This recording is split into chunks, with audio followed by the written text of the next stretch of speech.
She says she cares, but something feels off. Have you ever felt like you're being emotionally played but you just can't prove it?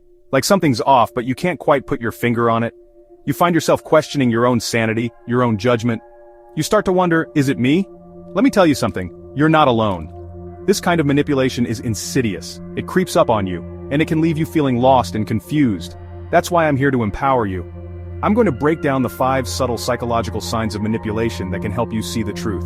These signs are like red flags waving in your face, and once you learn to recognize them, you can't unsee them.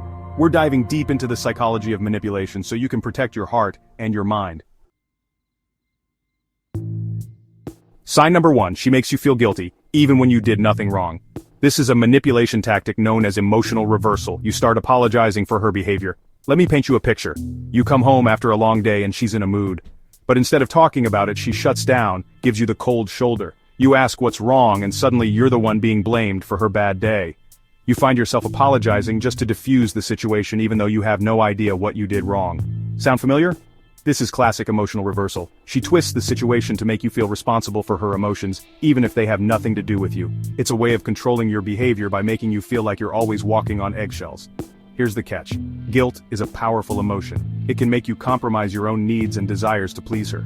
You end up giving and giving while she takes and takes. It's like she's holding a mirror up to your own sense of empathy and twisting it against you. But remember this. A healthy relationship is built on mutual respect and understanding, not on guilt trips and manipulation. Don't buy into the guilt. Sign number 2. She gives you the cold shoulder, not out of sadness, but strategy. The psychology behind this? It's called withdrawal conditioning. She trains you to seek her validation. Now we all need our space sometimes.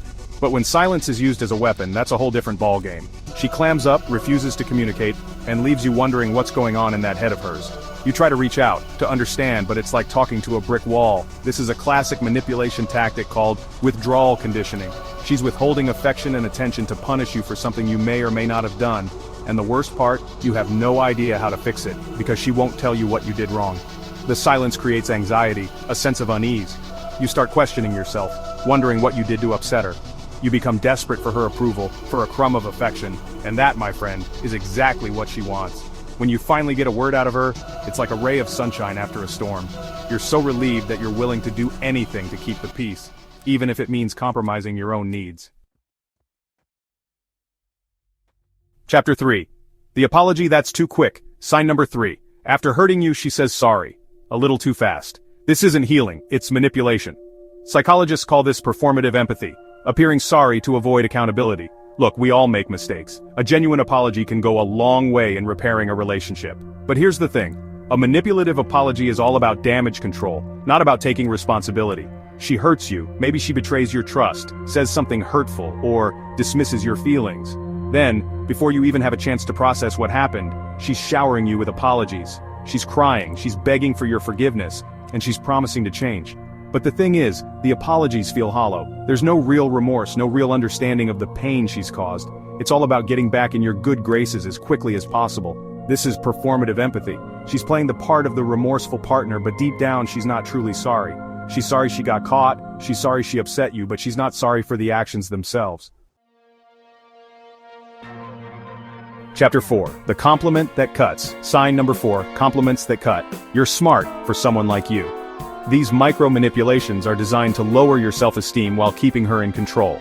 Now let's talk about backhanded compliments. These are like little jabs disguised as compliments. They're designed to chip away at your self-esteem, making you question your worth and your judgment. She might say something like, "You're so handsome," when you actually put in the effort. Or, "You're so articulate. I'm surprised you even got the job." These backhanded compliments are insidious because they plant seeds of doubt in your mind. On the surface, it might seem like she's trying to be complimentary, but the underlying message is clear. You're not good enough. You need to try harder. You need her approval. Over time, these micro-manipulations can take a toll on your self-esteem. You start to believe her version of reality, doubting your own perceptions and abilities. Chapter 5. The Chaos Creator. Sign number 5. She causes drama, then comforts you. This is called trauma bonding. It's a psychological cycle where love and pain blur together. This is where things get really messy. She thrives on drama. She creates conflict, stirs the pot, then swoops in to comfort you when it all blows up in your faces.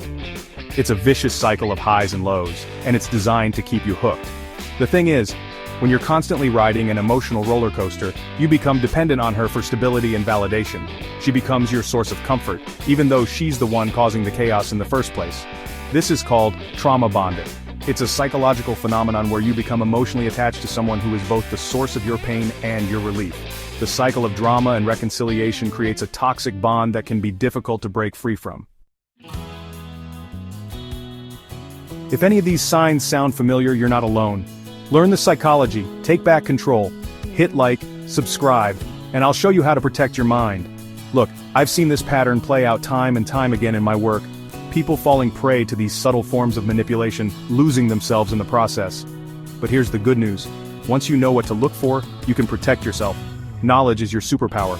Understanding the psychology of manipulation gives you the power to see through the games and make choices that are in your best interest.